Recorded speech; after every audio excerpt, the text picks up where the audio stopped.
Dmitry Medvedev has called for the lifting of trade restrictions at a summit of Asia-Pacific countries in Singapore.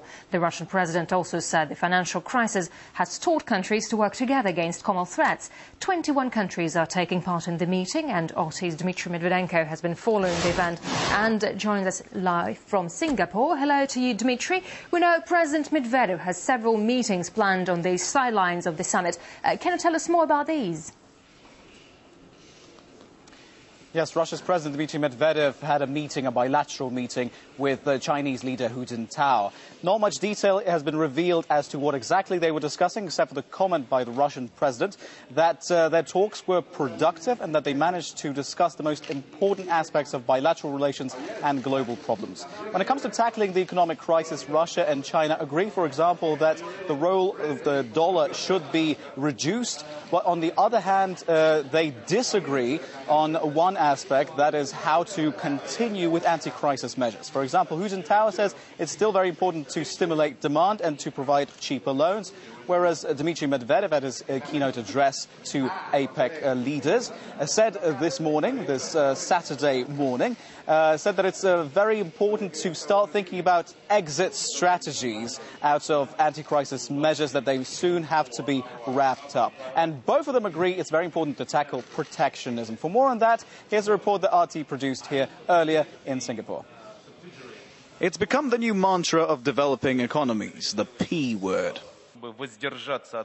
Protectionism should be combated in all its forms, not only in trade. Through free trade, we can also fight poverty. Access of developing nations to international markets is a guarantee of their further progressive development. And President Medvedev is one of the few leaders willing to admit his country has been supporting domestic producers through protectionism. The protective measures we've taken during this period are short-term and will later be abolished. Russian businesses have hailed the initiatives toward a freer market, especially the free flow of investment. It's quite obvious that the oil and gas sector was heavily underinvested this year, less than $100 billion comparatively with the pre-crisis year. And it has a big danger because you can't change the situation overnight. If we will not invest today, we could see the situation of the deficit of oil and gas resources for all the markets. While praising the fact the crisis has united nations, allowing them to finally hear one another, Dmitry Medvedev says it's also an opportunity to judge the partners' actions. The crisis has shown just how dangerously interdependent all economies are, and sustainable growth can only be achieved by reducing imbalances. To reduce dependence on the dollar, Russia is already moving to transactions in other currencies with some of its partners. APEC is not yet talking about introducing its own currency to replace the dollar, but Russia is negotiating using national currencies in trade with China and India. We're already using the ruble with CIS countries. The crisis shows the need for more diversification in currencies for transactions. While China says it's important to continue stimulating demand and offering cheaper loans, Russia insists it's time to think about wrapping up anti-crisis packages. Russia's target is more stable growth and less dependency on a resource-based economy. According to President Medvedev, it will be down to innovation to power the modernization of Russian industry. That was Dmitry Medvedenko reporting there from Singapore. And staying with the summit of Asia-Pacific countries in Singapore, we now turn to Viktor Sumsky, a political analyst from the Institute of World Economy and International Relations, who's joining us to discuss the issues raised by the world leaders. Mr. Sumsky, thank you very much indeed for joining us. So in his speech, President Medvedev has joined a call for the Chinese leader, Hu Jintao, to abandon protectionism. What needs to be done in this area? Everybody today is condemning protectionism and praising free trade, and this is actually part of global political correctness. But everybody is still practicing protectionism, and probably this will remain for the period of the crisis. As far as China is concerned, it is obviously unhappy with attempts to curb its global export drive. If we look at the Medvedev article published prior to the APEC summit, you will find there statements that that basically protectionism is not the way to go in the long run. But for the crisis period, protectionist measures will have to be taken. This is not to say, of course, that Russia is not concerned by various attempts to create barriers in terms of its own dealings with in the external economic space. Okay, apart from that, what trade barriers is Russia facing at the moment?